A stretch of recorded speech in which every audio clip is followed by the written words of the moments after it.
পশ্চিমবঙ্গ ও তৎসংলগ্ন এলাকায় অবস্থানরত নিম্নচাপের প্রভাবে টানা বৃষ্টিতে পটুয়াখালীসহ উপকূলীয় অঞ্চলের জনজীবন বিপর্যস্ত হয়ে পড়েছে।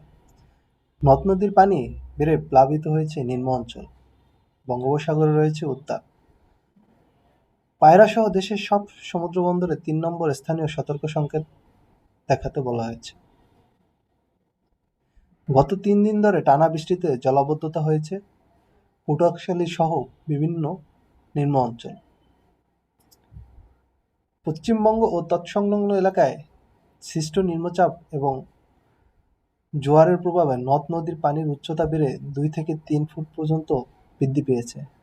ফলে প্রতিদিন দুদফা জোয়ারে নিম্ন অঞ্চল প্লাবিত হচ্ছে। অন্যদিকে কুয়াকাটা সংলগ্ন বঙ্গোপসাগরে সৃষ্টি হয়েছে প্রবল উত্তাল পরিস্থিতি। বড় বড় ঢেউ আসছে পড়ছে উপকূলে।